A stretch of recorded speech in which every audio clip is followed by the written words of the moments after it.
किसी का अधिकार मत छीनो। और मैंने तो कई लोग ऐसे देखे हैं जो अपने अभिमान में, अपने अहंकार में इतने अंधे हो जाते हैं, उन्हें अपने आगे दूसरे तो क्या अपने खुद के बच्चे भी नहीं दिखाई देते, उनके साथ भी गलत कर बैठते हैं। एक जो मुझे सबसे गलत बात लगती है वो ये है, माता पिता को ऐसा लगता है कि बच्चे को पाल पोस के बड़ा किया, इसको पढ़ाया लिखाया, तो इसका अर्थ ये है कि अब हम जिससे विवाह करने को कहें ये उससे ही करे, हम जैसे इसको कहें ये वैसा ही काम करे। कोई उनकी इच्छा है, वो किसी से शादी करना चाहते हैं, तो पूछो उनसे कि बेटा आपके मन में कुछ ऐसा है। अगर आप किसी बच्चे के साथ जबरदस्ती करेंगे तो फिर पूरा जीवन भोगेगा कौन।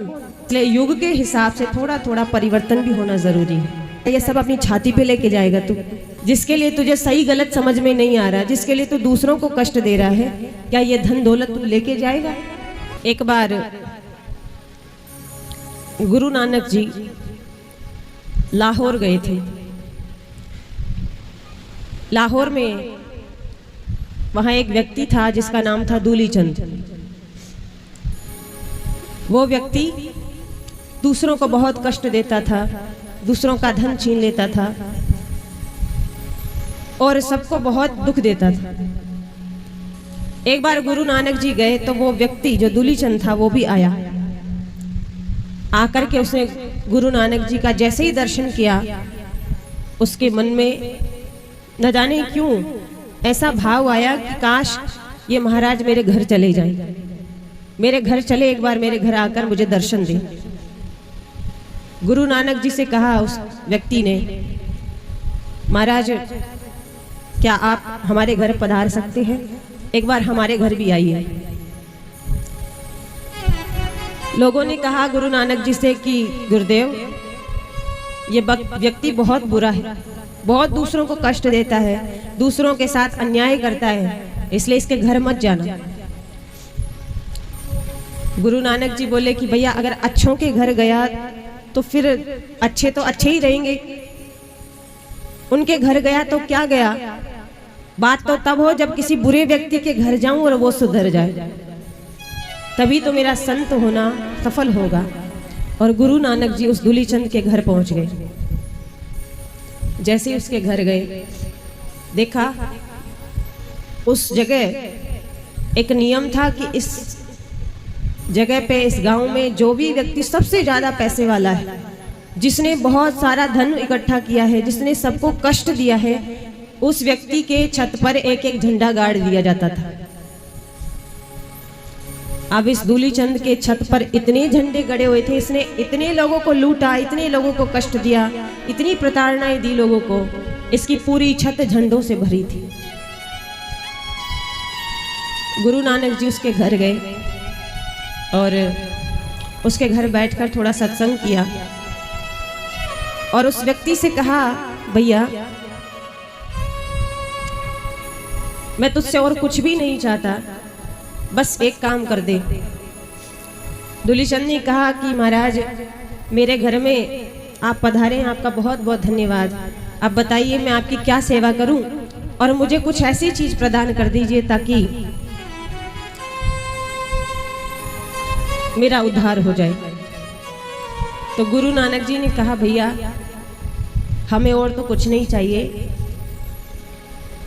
एक सुई उन्होंने दी और बोले कि ये सुई पकड़, इस सुई को अपने पास रखना, और जब तू मर जाए, ध्यान से सुनिएगा, जब तू मर जाए, मरने के बाद जब तू भगवान के धाम जा रहा हो तो ये सुई मुझे लौटा जाना।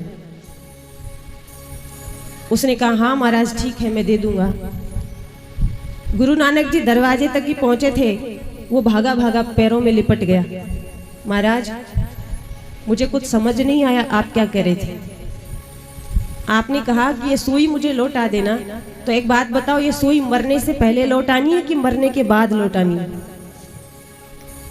गुरु नानक जी बोले तूने ठीक से सुना नहीं, मैंने कहा कि मरने के बाद जब तू भगवान के धाम जा रहा हो प्राण छोड़ करके, तो उस समय तुझे ये सुई आकर के मुझे देनी है।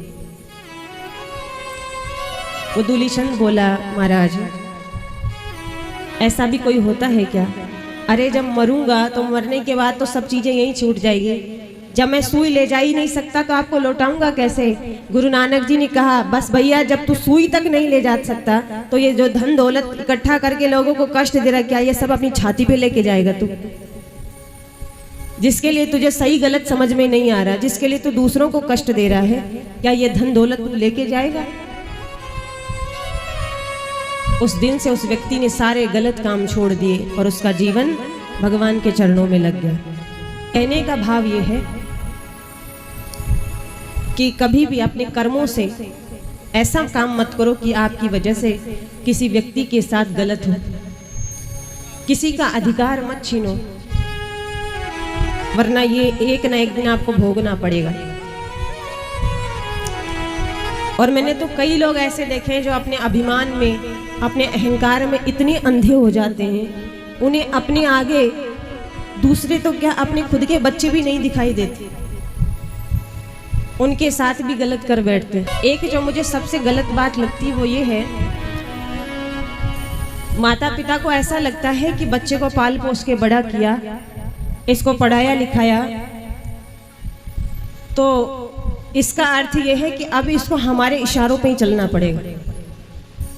हम जैसा कहेंगे ये वैसा ही करे, हम जिससे विवाह करने को कहें ये उससे ही करे, हम जैसे इसको कहें ये वैसा ही काम करे। लेकिन मैं आप सबसे पूछना चाहती हूँ, जिस युग में हम रह रहे हैं उसे कलयुग कहते हैं। ये त्रेता युग नहीं है कि इसमें राम लक्ष्मण जैसी संतानें हों, ये कलयुग है। और इस कलयुग का प्रभाव ये है, अगर आप अपने बच्चों के साथ जबरदस्ती करेंगे तो या तो वो बच्चे आपसे प्रेम करना छोड़ देंगे और या फिर वो आपके हाथ से निकल जाएंगे। और बच्चे जब थोड़े बड़े हो जाएं तो उनके साथ मित्रवत व्यवहार करना चाहिए, मित्र के जैसा। अगर कोई बच्चों को कष्ट है, कोई उनकी इच्छा है, वो किसी से शादी करना चाहते हैं, तो पूछो उनसे कि बेटा आपके मन में कुछ ऐसा है? अगर सही है तो उनका साथ दो और अगर गलत है तो उनको समझाओ। पर इसका मतलब ये नहीं कि आप जबरदस्ती कहें कि नहीं ऐसा नहीं होना चाहिए, क्योंकि माता पिता तो हमेशा नहीं रहने वाले।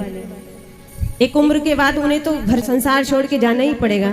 लेकिन आप सोचिए ना, अगर आप किसी बच्चे के साथ जबरदस्ती करेंगे तो फिर पूरा जीवन भोगेगा कौन? आपका पुत्र ही भोगेगा। आप हमेशा नहीं रहने वाले, पर पीछे का जीवन तो उसी का बिगड़ जाएगा। इसलिए अपने बच्चों के साथ थोड़ा मित्रवत व्यवहार करें, उनको समझें, कुछ समझाएं और कुछ उनको समझने का प्रयास करें, तभी बच्चे सम्मान कर पाते हैं। आज का समय ऐसा तो है नहीं कि दशरथ जी ने 14 वर्ष का वनवास दे दिया और चुपचाप चले जाएंगे, ऐसा समय नहीं है। इसलिए युग के हिसाब से थोड़ा थोड़ा परिवर्तन भी होना जरूरी है। मिलते हैं तो बात नहीं करते, करते हैं तो दिल से बात नहीं करते। मिलते हैं तो बात नहीं करते, करते हैं तो दिल से बात नहीं करते। जब वक्त था तो वक्त नहीं था बच्चों के खातिर, अब वक्त है तो बच्चे बात नहीं करते। और पैसा पैसा करने वाले सुन, इंसानों से पैसा बात नहीं करते। इसीलिए अपने कर्मों पे थोड़ा ध्यान दीजिए। कभी आपके कर्मों से किसी के साथ गलत ना हो, ऐसा प्रयास करना चाहिए।